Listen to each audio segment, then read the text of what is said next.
अफसोस की बात है कि सरकार को टूरिज़्म की फ़िक्र है, अच्छी बात है,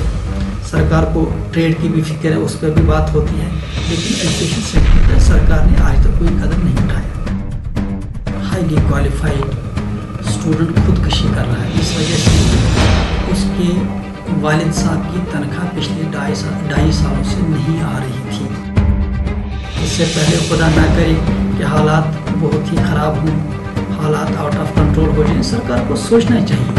आखिरकार हर एक को जिंदा रहने का हक है। बहुत सारे बच्चे जिनको बिल्कुल फैसिलिटीज अवेलेबल नहीं है, सरकार को इस बारे में सोचना चाहिए। जितना जल्दी सोचा जाए उतनी अच्छी बात है। डॉक्टर साहब की बात बिल्कुल सही है कि ऑनलाइन मोड जो है ऑफलाइन मोड का मुतबादल नहीं हो सकता है। जैसा कि हम देख रहे हैं कि बहुत सारे स्टेट्स में सरकार आगे आई, कर्नाटका में, असम में, सिक्किम में सरकार बाकायदा इस वक्त रिहैबिलिटेट कर रही है एजुकेशन सेक्टर को। देखिए, ये एक आई ओपनर है, इससे आंखें खुलनी चाहिए सरकार की कि इस वक्त जब एक पढ़ा लिखा post graduate highly qualified student खुदकशी कर रहा है, इस वजह से कि उसके वालिद साहब की तनख्वाह पिछले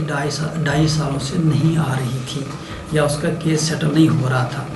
बिल्कुल अगर आप इसी तरह से देखें, प्राइवेट स्कूलों की हालत ये है कि स्कूलों की फ़ीस न आने की वजह से,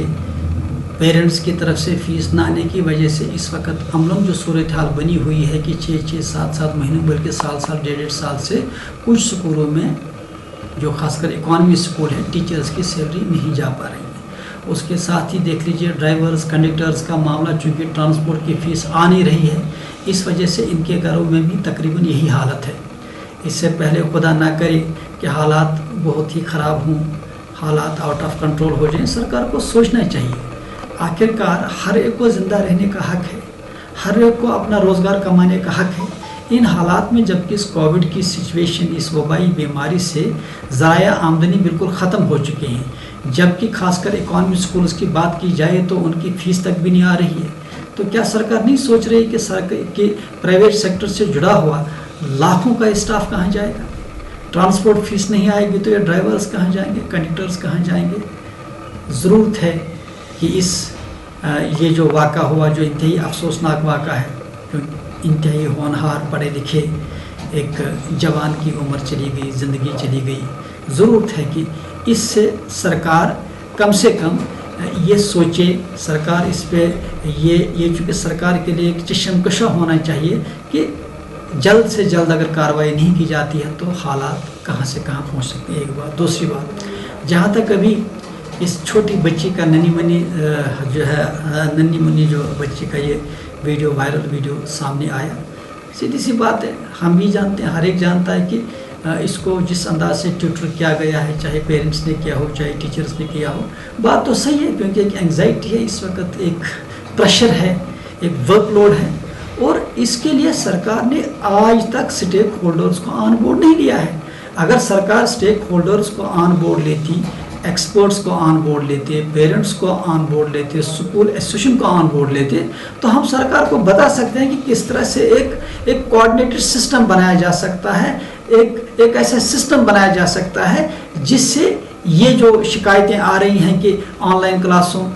की वजह से ये जो एंग्जाइटी या ये जो साइकोलॉजिकल प्रेशर या जो ये बच्चों की प्रॉब्लम सामने आ रही हैं, इन पे बात की जा सकती थी, हम उसमें मशवरा दे सकते थे, एक बाकायदा जो इसके लिए सिस्टम बनाया जा सकता था। लेकिन सवाल है कि सरकार के जो ऑर्डर्स आते हैं वो बहुत ही कंट्राडिक्टरी हैं, कभी एक ऑर्डर, कभी दूसरा ऑर्डर, एक ऑर्डर दूसरे से मेल नहीं खाता, दूसरा ऑर्डर तीसरे से मेल नहीं होता, और इस कियास और कन्फ्यूजन की वजह से इस वक्त अगर इस किस्म के वीडियो वायरल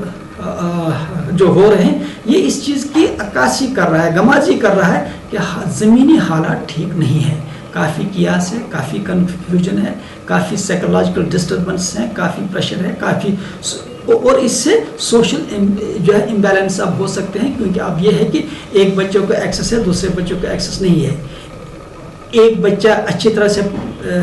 से उसको हर फैसिलिटी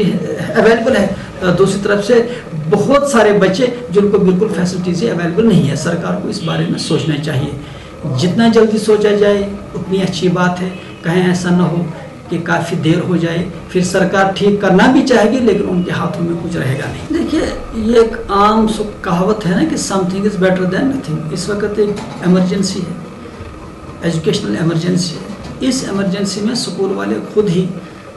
اس وقت جو بھی کوششیں کر رہے ہیں آپ کے سامنے ہے کہ آن لائن کلاس کے ذریعے بچوں کے ساتھ ایک کنیکٹ بنائے ہوئے ہیں۔ ہاں اس کو اور بہتر کیا جا سکتا تھا، اس کو اور کوآرڈینیٹڈ وے میں امپرومنٹ اس کی جا سکتی ہے، لیکن اس کے لیے ضرورت کس چیز کی ہے؟ ضرورت اس چیز کی ہے کہ سرکار اسٹیک ہولڈرز کو آن بورڈ لے۔ 50% سے زیادہ بچے ہمارے اسکول میں پڑھتے ہیں، جب سرکار ہمیں آن بورڈ نہیں لے گی تو مجھے بتائیے لاجیکل پالیسیز کیسے بن پائیں گے، جسٹ پالیسیز کیسے بن پائیں گے، اچھی پالیسیز کیسے بن پائیں گے؟ اس کے لیے ضرورت ہے کہ اگر باقاعدہ اسٹیک ہولڈرز کو آن بورڈ لیا جاتا ہے تو ان پرابلمس کا سلوشن سامنے آ سکتا ہے۔ ڈائریکٹر صاحب کی بات بالکل صحیح ہے کہ آن لائن موڈ جو ہے آف لائن موڈ کا متبادل نہیں ہو سکتا ہے، اس کے لیے اس وقت ہائیبرڈ ماڈل کی ضرورت ہے، لیکن اس کے لیے ایک باقاعدہ سسٹم کریٹ کرنا ہے کوآرڈینیٹڈ وے میں۔ اس میں بورڈ کو، ڈائریکٹوریٹ آف اسکول ایجوکیشن کو، پرائیویٹ اسکول ایسوسیشن کو اور اس کے ساتھ پیرنٹس کے نمائندوں کو، ایکسپرٹس کو مل بیٹھ کے اس کا ایک باقاعدہ سلوشن ڈھونڈنا بہتر رہے گا۔ لیکن افسوس یہ ہے کہ ہیلتھ امپورٹنٹ ہے، اس میں کوئی دو رائے نہیں ہے، ہیلتھ کے بعد سب سے امپورٹنٹ ایجوکیشن سیکٹر ہے، لیکن سرکار اس ایجوکیشن سیکٹر کو وہ اہمیت نہیں دے رہی ہے جس کی یہ حامل ہونی چاہیے۔ لیکن میں نے پہلے ہی کہا کہ حالات بہت ہی خراب ہیں، آن گراؤنڈ بہت ہی مشکلات ہیں، بڑا ٹف پیریڈ ہے۔ اگر حالات ایسے ہی رہیں اور سرکار کا انٹرونشن نہ رہا تو مجھے ڈر ہے کہ بہت سارے اسکول بند ہوں گے۔ میں بار بار کہتا ہوں کہ ایسا نہ ہو کہ کل جب حالات ٹھیک ہوں، جب بچے اسکول جانا چاہیں تو وہ اسکول جہاں وہ جانا چاہیں گے یا تو بک گئے ہوں گے یا تو بند ہوئے ہوں گے۔ یہ بہت ہی ایسی سچویشن ہے جو انتہائی افسوسناک ہے۔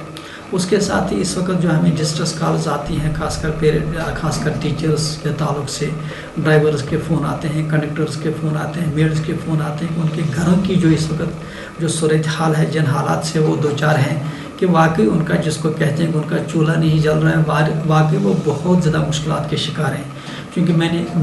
میں بار بار کہتا ہوں کہ میجارٹی اسکول جو ہیں وہ اکانومی اسکول ہیں، جس میں اکانومی کلاس کے بچے پڑھتے ہیں جو فیس نہیں دے پا رہے ہیں۔ اگر آ بھی رہی ہے تو بہت کم آ رہی ہے، جو آ رہی ہے وہ تو بینک انسٹالمنٹ میں جاتی ہے۔ ادھر سے ٹرانسپورٹ فیس بالکل نہیں آ رہی ہے، ٹرانسپورٹ فیس نہ ہونے کی وجہ سے جو بینک انسٹالمنٹس ہیں، گاڑیوں کے لون ہیں یا دوسرے جو الائڈ جو ہے اس کے ساتھ جو بینک کے قرضے، وہ پیسہ اسی میں چلا جاتا ہے۔ ورچولی اسٹاف کو کچھ سیلری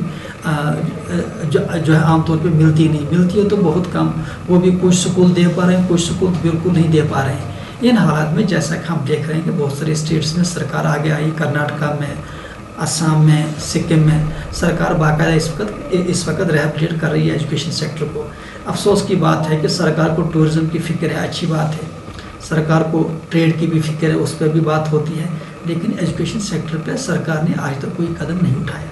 ٹھیک ہے، ٹورزم کو کچھ پیسے دیے، مجھے پتہ نہیں کہ ان سے وہ کیا کریں گے، کچھ 2-2.5 ہزار روپے جو پر ہیڈ ان کا جو بنتا ہے، لیکن سکولوں کا معاملہ ہے کہ سکولوں کے بارے میں کمیٹی بنی، سجیشنز مانگے گئے، لیکن آج تک اس کمیٹی نے کوئی بھی قدم نہیں اٹھایا، جس وجہ سے سکول دن بدن اس وقت مشکلات کے شکار ہوتے جا رہے ہیں۔ میں اس وقت ہر ایک فرد بشر سے یہی گزارش کروں گا کہ کسی طرح سے اپنے تحریروں کے ذریعے، اپنی تقریروں کے ذریعے جو بھی موڈ آپ کے پاس ہو، تعلیمی نظام کے بارے میں آواز اٹھائیے تاکہ پرائیویٹ تعلیمی نظام اس وقت جن مشکلات سے گزر رہا ہے، یہ تعلیمی نظام اس وقت اس مشکل بحران سے باہر آ سکے۔